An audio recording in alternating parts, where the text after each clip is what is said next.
Happy Tuesday, everybody. Doing a bit of an earlier stream than usual today.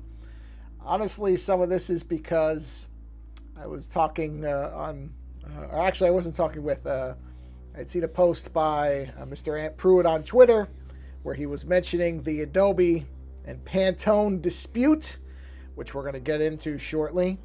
And honestly, I'm so worked up over it that I thought, okay, I have an opportunity here instead of venting in silence. And actually, I'm going to say, let's see, art stream, where I'm going to be venting about Adobe and Pantone happening. I don't know if that's going to be a draw, but maybe people will sense that my ire might be entertaining. Now, I will say, as a premise, just for anybody who either is going to watch this now or later, I'm going to, as much as possible, going to avoid swearing. I do try to keep my art streams clean, and so I want to keep that going, and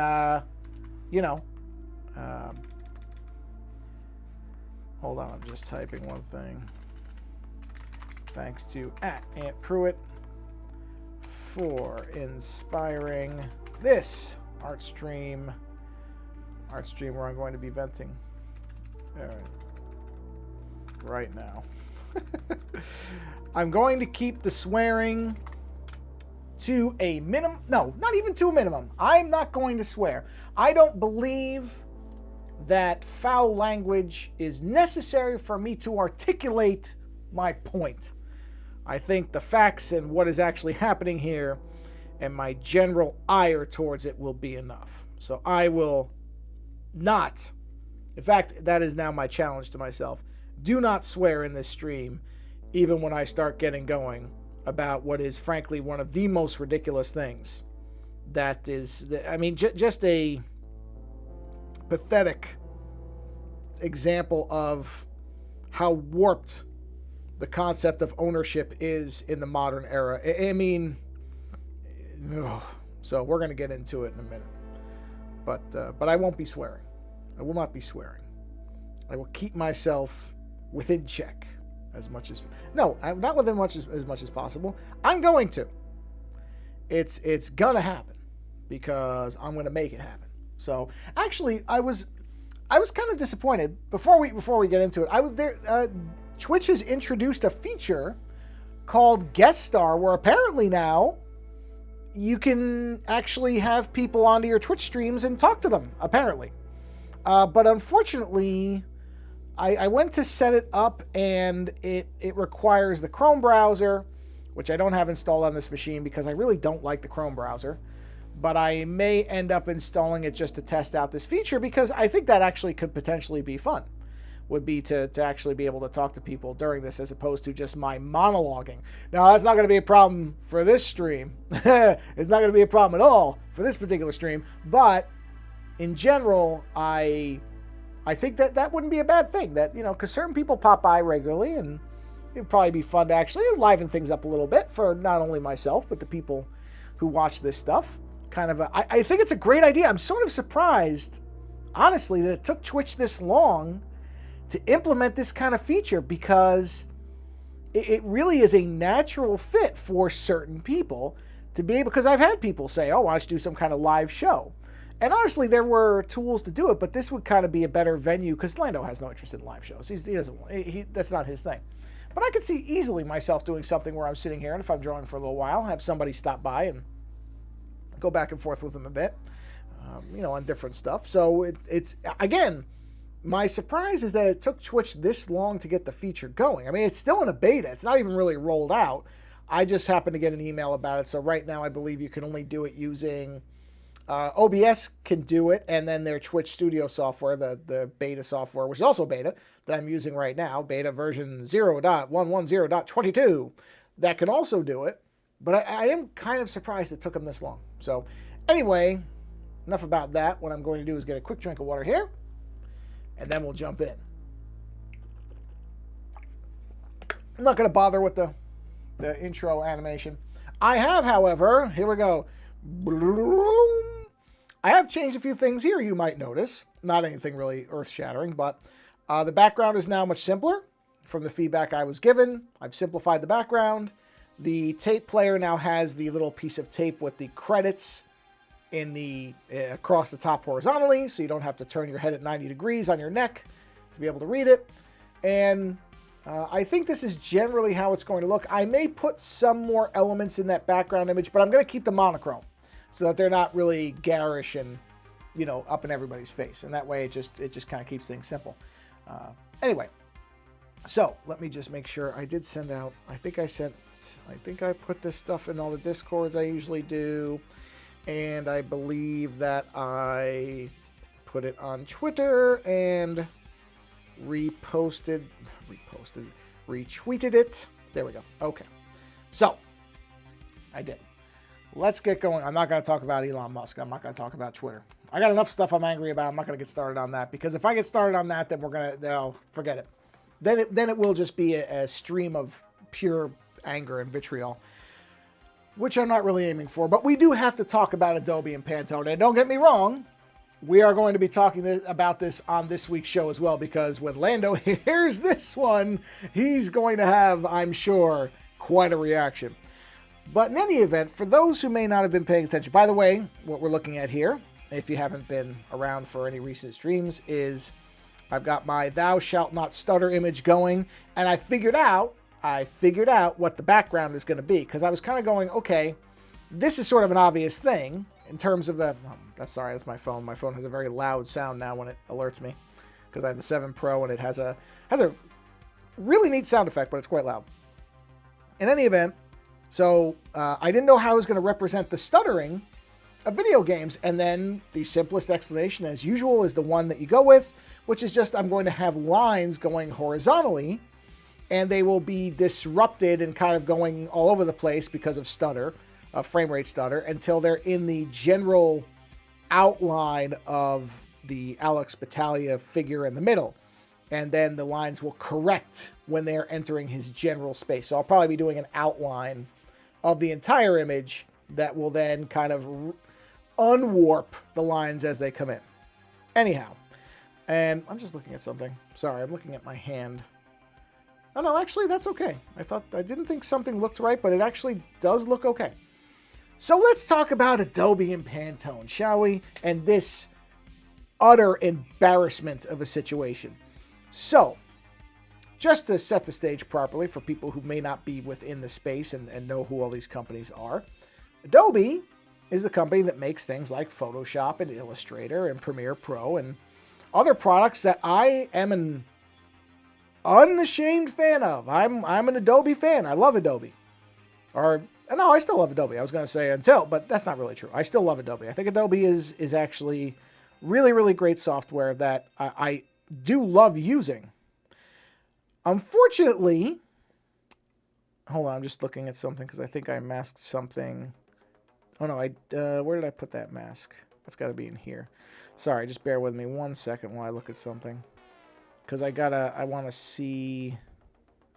Yeah, okay, this mask I want to remove a part of this mask, so bear with me for 1 second. Oh, sorry. On the mask, please. I have to enable the mask and then just erase it. Yeah, I want those lines exposed. Okay. Sorry. All right, back to it.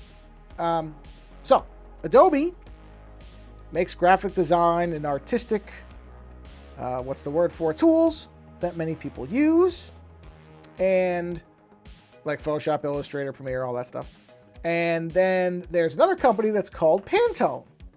Now, Pantone is what you would describe as kind of a background company. It's not a company that most people would know off the top of their heads, even though you have very likely encountered Pantone in some form. You know what? I'm not going to do that. I'm actually just going to draw this by hand. Because why not? So you've probably encountered Pantone without really knowing it, either in the form of what is called a Pantone color, or you've likely encountered a color somewhere, whether it's a piece of clothing, an advertisement, a product you buy, anything. It could be literally anything. And it probably has you've probably encountered a Pantone color. which is a color, because Pantone, I believe, owns the trademark, if I have that term correct for this. I can't remember, because there's different things. There's licensing and there's trademarks, and then there's also patents. I think it's a patent, because I think a patent is a procedure. Trademark would be the end result, which is what I think Pantone actually has, on something like 2,000 or so colors. So they basically, one of Pantone's things is they make colors. And they make colors specifically so that they can license them and allow people to use them. Which, on its own, do I think that that's necessarily a good thing to be able to patent colors? No, I don't. I don't like the idea that you're not really you're not really getting a patent, better way to do it before I mispronounce this for 2 hours. You're not really getting a patent because you're really doing something. I don't know. You can get into patents, and it could be 2 hours of patents. Let's not even do that. But the bigger problem is, and what this resulted in, is because Pantone has these colors. The thing that's worse than owning the colors, which, don't get me wrong, I'm not a fan of that. But what's worse is that those colors have become essentially a standard within the world of printmaking and design and creative work. Because what Pantone did very intelligently, honestly, let's be fair about it was a really very savvy business move, is they have established themselves and their color systems as it's because of grid system. I meant to do symmetry. Sorry. Symmetry. I'm getting boiled over with this and not paying attention to what I'm doing. So they've established essentially their colors, the colors that they own, or whatever, or have patented, or trademarked, I think is the correct term, trademarked. They essentially have those now as de facto standards for creative industries. So, and what that means is, and this seems, in a sense, is a positive thing, that if you are going to, let's say you're going to create an advertisement for a company, and that company says, okay, we want it to use Pantone Red. We'll just use, I mean, their names aren't that simple, but let's say it's Pantone Red. You are able to, because Pantone has a very specific color matching system, if you had Photoshop or Illustrator or any number of products, really, it's not just those, but this is where the prominence of the fight is, you would be able to open something called a swatch, or a color swatch, or color swatches, however you want to pronounce it, or phrase it.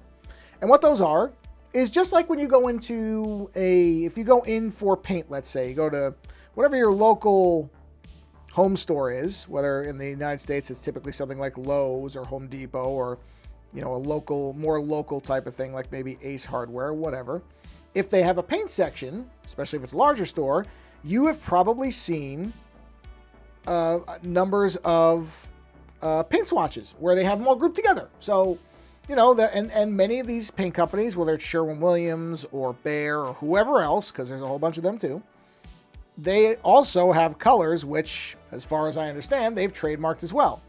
So you can go in and you can call a store or go to a store, and if they're a Sherwin-Williams paint authorized whatever, you can say, oh, I want, angry Wolverine red, or giraffe elbow yellow. And they can say, oh, we can mix that. And because they know what it is, it's a formulated color that has a specific type of number value or whatever they're using. I don't know how they do it in paint. They can give you that exact color, and they can replicate that color, and you don't have to worry about whether it'll be right or not. Now, on the face of it, this is what Pantone did or does in their swatching for a Photoshop or Illustrator or whatever else.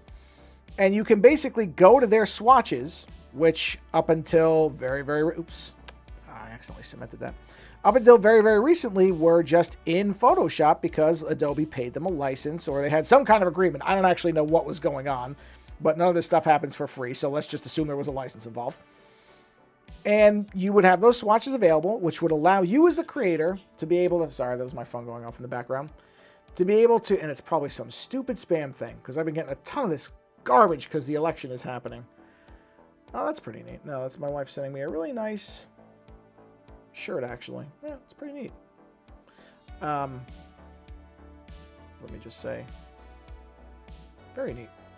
Don't like to ignore my wife because she thinks of me often and she thinks of things I like, so it's very good to be appreciative of that.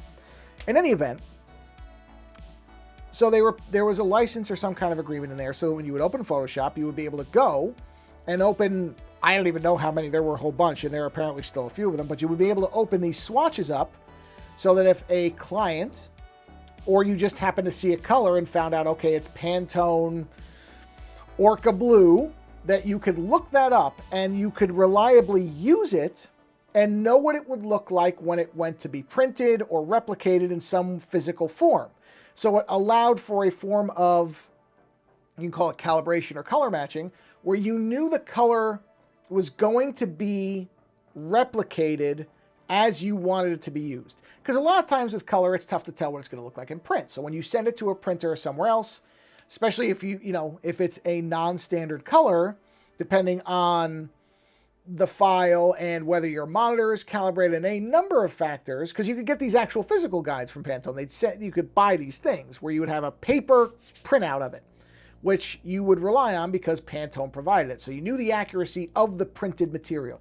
Whereas with a monitor or other device, you might not have that reliability because you don't know if it's necessarily calibrated correctly. So again, there can be variance. Now, variance can matter or not matter in very different ways to very different people. But usually with a client, especially if that client has some kind of style guide or particular way that they want something done, that accuracy becomes vital. The client and you are going to want that image or whatever you're creating, that banner, whatever it is, you're going to want that to print. Oh, I forgot I left the, I left the mirroring on, didn't I? I did. Let me turn the assist off. Sorry, that's my fault. There we go. Let me select the mask. So if you're sending something, you're going to want that color to be accurate. Now, for example, just as an example of something that I did. The magic cards that I did, in my case, I didn't really worry too much about the color accuracy in terms of, if the red of the printed card, because I looked at it, and there's a very slight difference, very slight, that most people probably wouldn't even see it, in some of the colors that I used in the images that I did for those cards compared to what the card printed as. However, it really didn't matter because it didn't matter to me, and Wizards of the Coast approved the final image. However, if they had come back and said, okay, for this character, we need you to make sure you're using Pantone Fiery Inferno Red or Orange or whatever, then I would have been able to consult that guide, color match it, and that then that would have allowed Wizards in their printing to know what that color will reproduce as because it was using this color matching system. So you can see what the benefit is, which is great. So a lot of people for a lot of years have been relying on this and have just come to expect it to be present in the software. Now, you can make a very valid argument that that was a bad idea, and it was a bad idea, and we're going to get into why in a minute, that you really shouldn't be relying on stuff like that, because if you actually looked into it, you would realize that this tool, or this benefit, whatever you want to term it as, that was in there was contingent on the relationship between Adobe and Pantone staying as good as it has been for a very long time. So you would probably advise people, but again, if you're working on a deadline and you're trying to produce something and the client says you do this, your job, what you're being paid for, is to reproduce that. So you wouldn't spend all your time trying to, because there are ways you can sample the color and you can reproduce the color without using the swatches, but it's a lot easier if somebody says, here's the 5 Pantone colors we want you to use, and you can just go bang, bang, bang, bang, the colors are loaded, you're done, ready to go. It's a lot easier.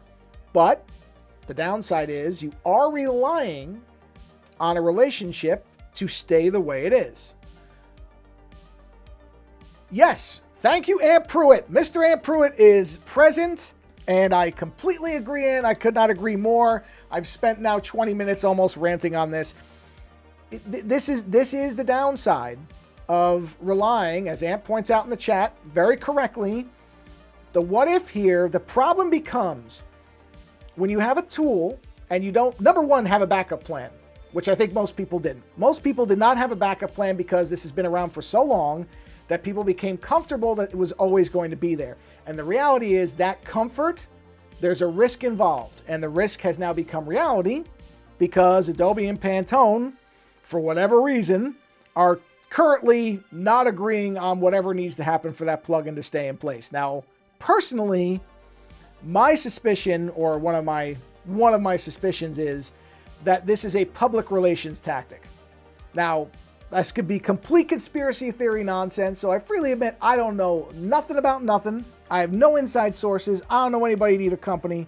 So take what I'm saying with a grain of salt the size of the Rock of Gibraltar. But what I am wondering about, and I'm doing variants on my lines in the background here, so I'm not just ranting, I actually want to accomplish something with this image, is that there must have been some strain, some disagreement, something in the background.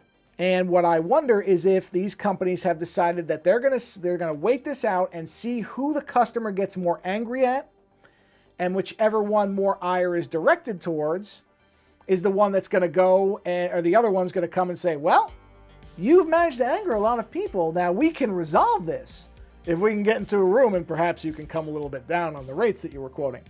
I don't know.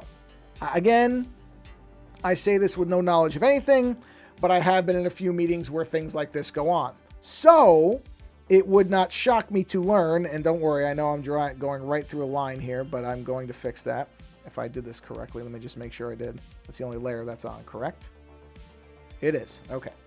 So that's what I wonder if actually happened. If there's been some stuff brewing in the background, because there were some advisories about this before now. It didn't just come out of nowhere. So clearly there was an awareness, at least in Adobe somewhere, that this was a possibility, if not a, pretty much a certainty. And so the thing is, because you might say, oh, okay, well, you lost a color swatching tool. Is that really that big a deal? Well, let me tell you why it is a big deal. Here's why. And this is the insanity that this can even, and I have to stop drawing because I'm moving my hands too much in just utter bafflement at this being something people would have to even wrestle with. Is if you have a file in Photoshop, when you save things, it's a PSD file. If you have a PSD file from 5, 10, I saw one report of 20 years ago. I don't know if that's accurate or not, but I don't know how old the relationship is, so it's very possible. But if you have a file, but it doesn't really even matter. It doesn't matter if it's 2 days ago or 2 months ago or 2 years ago. It's just nonsense no matter what. So it doesn't even matter. If you open the file that referenced these swatches, potentially, depending on how the file was saved and renaming and a couple other things, there's ways around it, you could potentially open a file and your colors will have turned black. Now, just to give you an example of how Looney Tunes this is, just in live, so we can show you. Let's say, right? Let's say you made an image of a circle, and inside that circle, let's get a color, right? Let's grab a nice, bright, whatever this is. Oh, okay, and inside that circle, oh, the customer wants me to make half the circle Pantone, I don't know what this is, pink. I don't know what it's rendering as a screen. That's why Pantone's great, because I wouldn't have to worry about what it looks like on the screen, because the Pantone color matching system would guarantee that the color the customer wants is the color the customer would get. Now you start to see why this thing became such a used product, right? Oh, and they want the other half, even though that's more than half, to be this green. Okay, sure, well, I know what green they want because I'm using the Pantone patented color matching system, so this won't be a problem at all, right? Okay, I created this image 5 years ago. Sold it to a company, whatever. They want me to modify it today. Oh, really? Oh, you guys want to pay me X amount of dollars to go back to the original design and maybe just tweak a few things? Well, I don't need to start from scratch because I saved this as a proper designer or illustrator or graphic designer or whatever. I saved this into a folder with a really good name and the year and who the client was. So all I have to do is open this because they don't want to re-architect the thing from the ground up. They just want to modify it. Why would I spend 30 hours redoing an image when I've already put 25 in? I can just modify what I need to, and that way I'm ready to go. Or it minimizes how much work I have to do. What a great idea. Okay, this is how you saved it pre this breakup thing, right? Here's what it's going to look like if those are Pantone matched colors that are affected by the plugin removals. Okay, here's what you're going to get. Get ready for this. Bang, there's your image. That's what you have now. Not because you did something wrong, not because you went into Pantone's offices and toilet papered them, or went to Adobe's offices and set their executives' cars on fire. No, because they failed to make an agreement on a plugin. And they have these colors locked in a way that now you don't have the color anymore. How is that right? And honestly, this is the more interesting part to me, is who's gonna, because I don't believe this situation will stay. I don't believe it. I think there's going to be too much ire from customers for this to stay in place. That's just my guess. Again, I don't know anybody at these companies, so I could be completely wrong. But I don't think this is going to last long because there's just too much. There's too many industry people who are upset, and this is too ingrained a system to a larger ingrained system, meaning Pantone ingrained into Adobe, which is ingrained into the creative industry. There are too many linkages here for this to really stay the same or stay as it is for a long amount of time. So I think this will be resolved. The interesting bit will be who caves or who blinks, or they'll have some joint statement about how, well, we had a bit of a disagreement, but now we've reforged our relationship stronger than ever, blah, blah, blah, blah, blah. It'll be a press release. Who cares? But it will be interesting to see who comes out in the minds of the actual people using this stuff as better or worse. Now, I don't know that either one is actually better or worse. I'm not going to necessarily argue that either of these parties are blameless in this entire scenario. I mean, they aren't. They knew this was going to happen. The fact that this was allowed to happen, I think, is shameful on both companies, frankly. Now, myself, for me looking at it, what I would advise, not that anybody from Adobe is listening here, but this would be my advice, is if I were Adobe, I would cover whatever this money is to get people to have their stuff back. And the reason I say that is you want to come out of a scenario like this looking like the better person. And the way you do that, especially because Adobe positions themselves as a company that is purely for creators, that is to empower creators and give them creators the tools they need to do their jobs. Well, then this is where you bite the bullet. You're not a $5 company. You got the money. You're making a lot of money on subscriptions. We know that. They're not giving those away. So you bite the bullet and you pay for these things, and you then send that message out that let Pantone know that this is not a fair situation, but we're covering you because we want you to be able to create. The priority has to be that the creators are able to create using our products.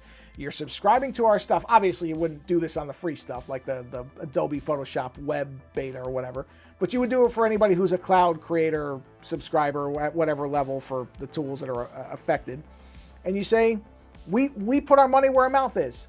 We want creators to be able to create. This is not a situation that creators generated. This is between us and Pantone, and we're going to cover you till we got it fixed. Now, they do that. They do something like that. The PR is worth it alone, but that also helps offset what are, depending on how you look at it, legitimate criticisms of some of the cost of Adobe products, especially when an update can destroy what your program is doing or something like this. So we'll see. I don't know.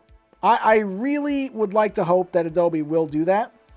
I have no idea if they will. I mean, I'm sitting here saying that with no actual belief that that's going to happen. But if it did, it would make them look a lot better because, I mean, everybody knows this thing is going to get resolved. It's going to get resolved, and that those plugins are going to come back because, I mean, I guess I shouldn't say that as if it's certain and set in stone. I don't actually know that. Again, no firsthand knowledge of anything.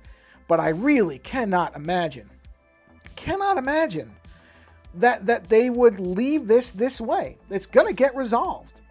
So to me, you want to be the one who jumps in on the side of the end user or your customer, I guess, first. So, because as it is now, to get this stuff back, which again, people who are under time crunches, yeah, it's bad to rely on a plugin, but if it saves you X number of time and you're working on X number of projects, you're going to pony it up because you need the speed. So it's going to, there are people who are going to have no option but to do this. And I think, I think the Pantone one is $15 to $21. I've read a couple of different things on that, so I don't actually know what the cost is. But let's put it this way. It's not 50 cents. So to me, that's where where Adobe should be the ones that come out and say, nope, you know what? We're going to bite this one for a while and let Pantone know that this isn't right, but we're going to cover you because that's what Adobe does. I think that would be a tremendously smart PR move from, again, a company that I'm pretty sure can afford to do it for a little while. I'm not saying forever. If Pantone really, really wants to destroy their image in the minds of creators, I guess they could stick this out forever, but I don't believe that's going to be the case. This thing is going to get resolved. I do need to put the glass going right there. How long has it been? 31 minutes. Oh boy. Yeah, man. I'm just, it's maddening that bad enough the way that companies are able to own certain things. Let's put it this way. I mean, there's ownership that is the product of actual work and effort and, craft. And then there's design that is, there is ownership of things that has no material difference from a patent troll, where it's simply, oh, we can do this, so we're going to grab it, even if there is no evidence that we're actually doing anything with it, or that we really put any actual work. Here's a great example. I know I have bought brushes for Procreate for this program. In fact, I have a whole bunch in a cart that I'm going to be spending a bunch of money on at some point this week. People who put all this time and effort into creating a custom brush so that it can have an effect, and it makes it easier for other people to do it. Because, just as an example, I'll show you. These stippling brushes here, I bought these, I think, it might have been from somebody direct on the hands. I don't remember where exactly I got them. But in any event, and there's pixel brushes too. So the stippling brush, the thing that's nice about this is it allows me to have this that's a terrible example because I had the brush dialed up way too far. But if I wanted to do an effect here where I had this kind of, like this edge, because a lot of Art Deco type stuff, the older paintings, they have this kind of stippling effect, which I absolutely love. I love this effect when you see somebody doing something like this in painting. Oh, it's just gorgeous. Right now, I could sit there, let's take that off, and I could take my brush, or I guess it would be the pen. Let's take the pen. And I could do this on a really small scale. And actually, frankly, if you want to see what that looks like, because I did do that. If you look in the background of, oh, you can't see it here. I'm zooming in on something you can't see. Okay, if you look in the background on this thing, on the whole stream, right? To the right of the actual image, you see that eyeball in that face that's to the right? Maybe that doesn't even look like a face because it's, but whatever. That's an eyeball that's right there, that circle. Around that outside of the kind of eyebrow area in the face, that's all me physically taking a pen and replicating the stutter thing by like bang, bang, bang, bang, tap, tap, tap, tap, tap, tap. It's insane to do that much stuff. I mean, it took forever to do that, but I wanted that stippling effect. Now I can do it digitally with a brush that somebody created. I think for that stippling set, I paid something like $15. Completely worth it. And I know that person created it. I mean, I don't know how long it took them. Maybe they're a savant. That's fine. I don't care. I know I can't do it. And somebody did the effort to make it. And I paid the person for their work. That's something where that person should have the ability to make the money from it. As opposed to if somebody else comes along and copies that brush and just patents it or trademarks it or whatever because the first person didn't, that's scummy. And I got a problem with that because there is no effort there. So hopefully the guy I bought it from, I'm pretty sure it was, or at least he maintained that he made them. So I'm going to take him at his word. But that's the kind of thing where you sit there and go, there's stuff that you should own and be compensated for because you put the effort into it. And there's stuff where you sit there and go, okay, you're trademarking a color because you dialed up the cyan value by 4 points.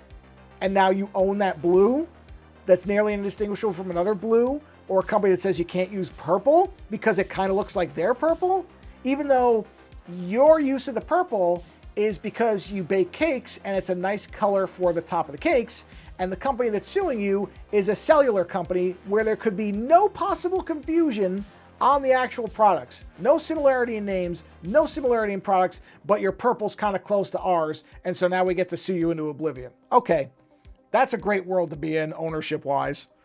So, yeah, this is just it's just irritating.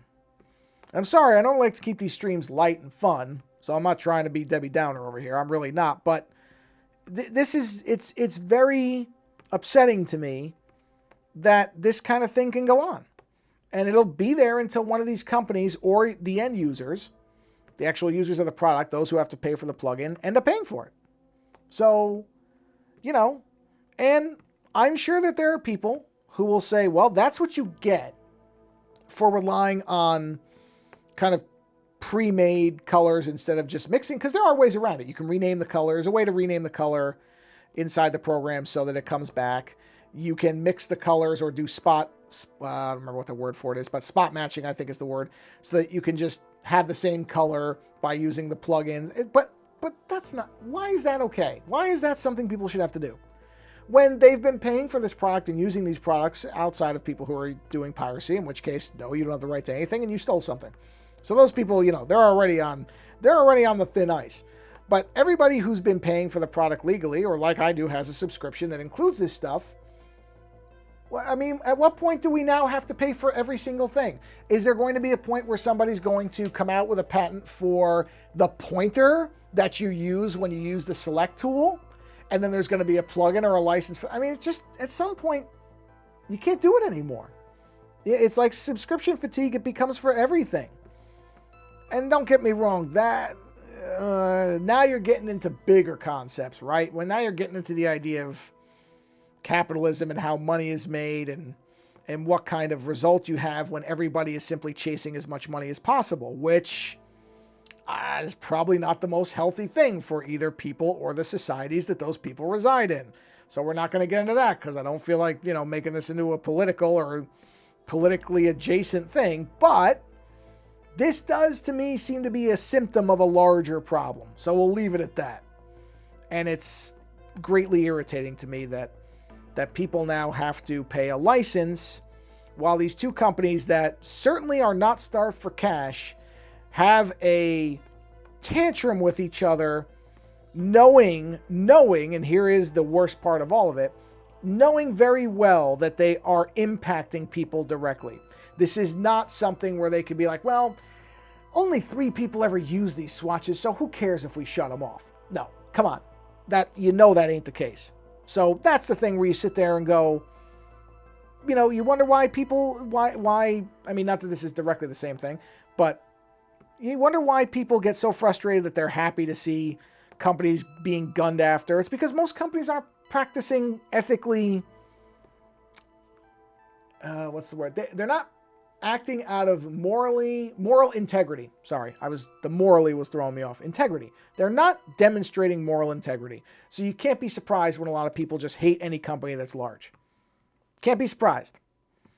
And so now these people, like I said, can't use something they've come to rely on. And yes, there's workarounds, but is it really something that you would reasonably expect that if you've been working and doing this stuff for 5, 10, 15 years, that you now have to open every one of these images and try to figure out how you can realign either the swatches or create your own in a way that will accommodate all those images? Does that really seem like it's a legitimate burden to put on people who had no direct interaction on what these companies were doing?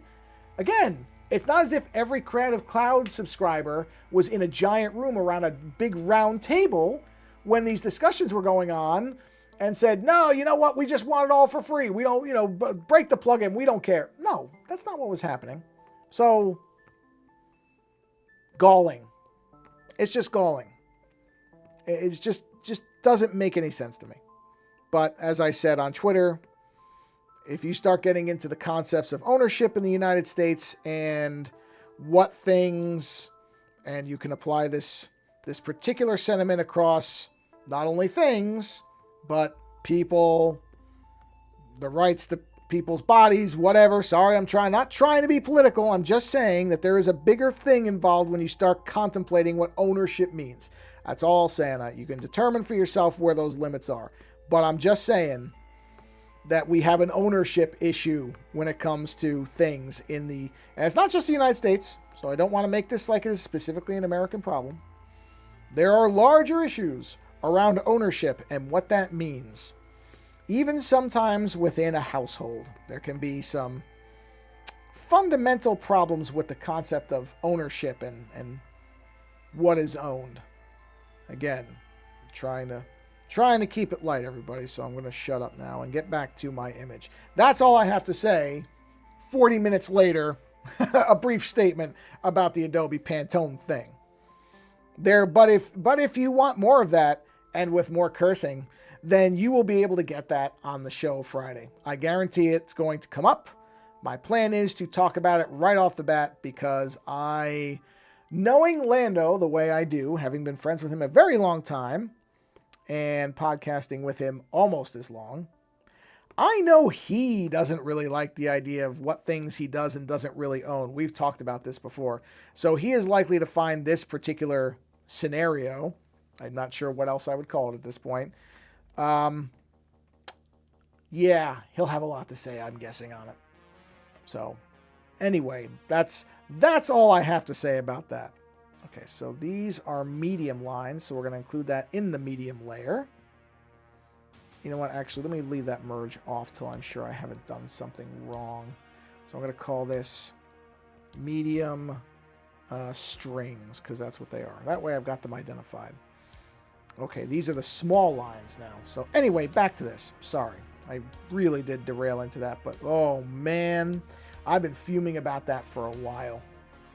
Not sure if that comes across, obviously, or not, but I've been pretty irritated about that for quite a bit because, and this is not the first time something like this has happened. There was the best of all, I cannot imagine better, was when the George Orwell 1984 book got pulled from Kindles. I think it was the Kindle. It was one of the e-readers because of a licensing issue. A book that one of the central themes is kind of the overbearing weight of, in that case, the government, but you can just kind of look at it and go, interesting that book should get pulled from devices because, again, very similar, I think, to the Adobe Pantone thing.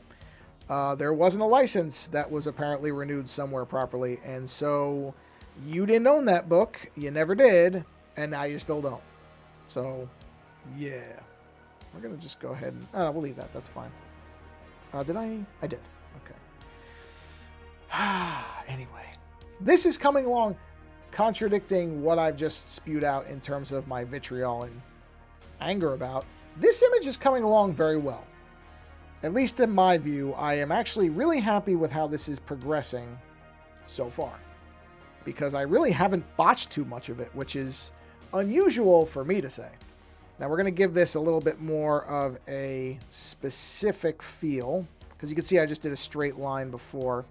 We're going to give that a little bit, since it's clothing, we'll give it a little bit of kind of bumpiness, texture, whatever phrase you want to use. Just so that it doesn't feel like it's a straight line going across, because clothing doesn't really fold that way, so even though I'm not strictly trying to make this realistic, I don't want it to look ridiculous either. So, all right, now we'll go back down to our small brush. There we are. Let's just make sure I actually did change weights. Okay. Did I? Is that actually smaller, or did I use the same weight? Tell me I used the same weight. Hold on. Just verifying. No, I think it is smaller. I think I made it smaller. Hold on, I'll turn the background image off. It'll be easier for me to tell. No, I don't think I did. I think I used the same weight. Let's go to 5. 5. Go to 3. I think I went to 2. 3. There we go. Okay. So I know what I did. Let's just verify. Yes. Now we're on the right weight. English. Learning to speak it. Okay. So now we want to kind of follow these joints more or less. Doesn't have to be exact, but I want to have at least some of these lines lining up with these dimples. Oh, dimples. That's the right word for it. Okay, now this is going to be a long one, so we're going to try this. So we're going to come up, and we're going to sweep up here and sweep there. I think I got shaky at the end. It did. Yeah, no, I don't like that. We'll do that again. Why does that line look too thin now? That looks too thin. Hold on a minute. Let me just see. Oh, maybe not. Maybe not. Hold on. It might have been the way I did it. I think it's the way I did that line. That's why it looked wrong. Yeah, okay. Yeah, that's what it was.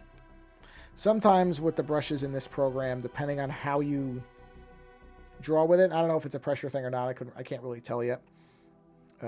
It doesn't quite look right. It thins itself out a little bit. Ooh, that's better. That's better. There we go. Okay. So that worked out better anyway. Having that not go right, because I think that's actually that's a cleaner line. Let's do this one. We'll do it from, we'll do this one from here. We can match the dimple. There we go. On the other side of it. Doesn't all have to be like that. And we'll line that out. Oh, not like that though. I don't like that. That broke funny. Whoa. Man. Sorry, I really wasn't trying to just be completely just spewing venom, but it really, I couldn't care less if two giant companies want to destroy each other. I mean, whatever. But when you start seeing people who really, people who, as far as I know, didn't do anything wrong, getting affected by something, people who are just trying to create stuff and do their jobs, and this type of thing happens to them, it does drive me up a wall, because it's completely unnecessary. There's no reason for it. So it bothers me. Because I just, there's enough suffering in the world. We don't need suffering for stupid stuff like this. Anyway, I'm going to stop on that. Because like I said, this is actually, this image is moving where I want it to move. I mean, where it's not done by any stretch. It isn't.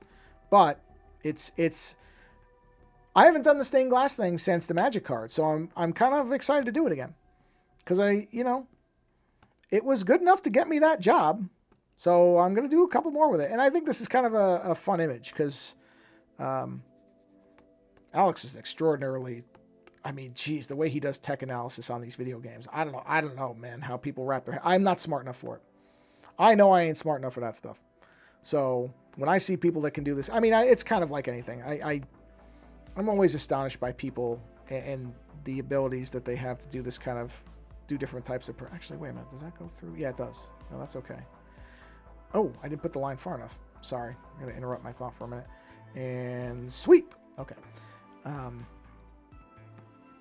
When I see people with, oh, by the way, because I did mean to actually, and I have to say this on Twitter, because I keep forgetting. See, I'm terrible. For somebody who likes Twitter so much, I'm really terrible at using it.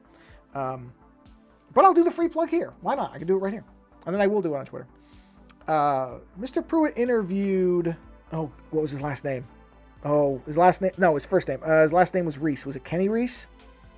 Oh, anyway, it's on, if you go to search for Hands-On Photography either in YouTube or go to twit.tv, it is a great interview that Ant has with Mr. Reese. Luckily, I know his last name. Or is it Ben Reese? God, now it's Benny or Kenny. I gotta look it up. I'm gonna feel like I already feel like an idiot because I can't remember it. Because it's a great, hold on a minute. I'm just gonna look it up. Ben Reese, photographer. Because I mean, this is no kind of plug if I can't get the names right. Is it Ben Reese or is it Ken Reese? I have a feeling it's Ken. I have this hunch it's Ken Reese. Ken Reese. This looks like it. Hold on. I could be wrong. Oh, maybe I'm right. Oh, jeez. You know what I'm just going to do? This is a wonderful stream where I'm stopping and looking things up. But whatever. Whatever. If you're not going to do a plug right, don't do it. So, hold on. I'm going to tell you right now. Let's see. Here is the episode. And the episode. Kevin Reese. I was close. The Kenny thing didn't seem right to me, but I had the K part right. So, Kevin Reese. Go watch that interview. It's great. I was thinking of that because I'm always awed by photographers and, because I can't, no matter how good the camera is, I never feel like most of my photos are, all that good. I mean, most of us are like that with the stuff that we create, I think, for most of our lives. There's always that kind of fight between knowing that you're actually doing better work than you think you're doing. But that's just it's a very natural, normal psychology to look at your stuff and only find the problems. Not many people can't do it. Or can get around that, I guess I should say. Where they look at their stuff and objectively go, yep, that's good. That thing I did, that's good. So this one is coming out all right. It's got to get to the end, and it ain't there yet. But I'm digging the place it's going. So, okay, hold on. Go back to the pen. All right. Okay. And where are we here? 50 minutes. Okay, so I'm going to go for a little bit longer here. And I'll take a break because I think my throat is probably going to be shot anyway. Because I've been sitting here complaining. Not really complaining. Shouldn't say complaining. It's a legitimate irritation. Okay, sweep down. Try to hit that fold. Hand wavered a bit. Let's try it again. I like smooth lines, so I don't like when my hand kind of...